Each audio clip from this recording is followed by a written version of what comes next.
Talofa Moana writers, storytellers, and poets. I get a lot of questions from those who are starting out on their writing journeys, questions about how do I get my book published and how do I go about that. So I've made these videos and I hope that they're helpful. This advice is from my own personal experience as a Moana writer who lives in Samoa. I've published 16 books. I've had 6 of those books signed to a traditional publisher in New Zealand in what is known as a hybrid contract. And I've also had 5 of my books optioned for film several times over. And maybe one day they'll actually get made into a movie, but that's a whole other story. So, in this video, the first thing we'll be talking about is publishing contracts. And a disclaimer, the best place to get advice, legal advice, about your creative rights and about signing any kind of contract is, of course, from a lawyer. The problem is that when we're starting out, many of us, we don't have the money to pay a lawyer. And so what tends to happen is that we can jump and sign whatever contract a publisher gives us just because we really want our book to be published and to get it out there.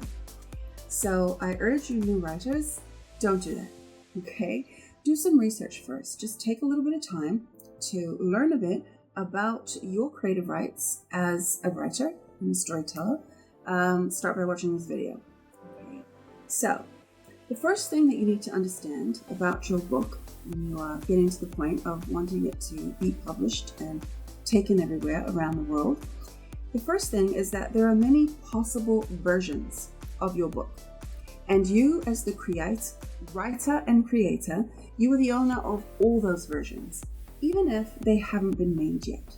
Even if you personally, you can't make them into all those things because you don't have the money, the skills, or the know-how, you still own the rights to every possible way that your book can be used. Okay. So, for example, my book, Tusitala. Okay. I own the print book rights to Tusitala, and for writers, that's usually pretty obvious to us. We're like, of course, yeah, I wrote a book, I own that, okay? But there are many other rights. There is ebook rights.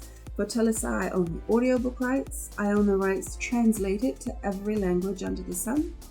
I own the film and TV rights, the stage play rights, the rights to put it into Braille, the rights to make it a radio play, a video game, a comic book, a graphic novel, an opera, an interpretive dance, like just all of those things, okay? Now, I personally can't turn Tusitala into all those things. I don't know how, I don't have the money, but I'm still the owner of those rights. And I can decide who I grant those rights to and how much they should pay me for them. So when a publishing company comes to you and they want to publish your book, what they are asking for is for you to give them the right to turn your book into a certain kind of product that they can then sell, market, and distribute on your behalf.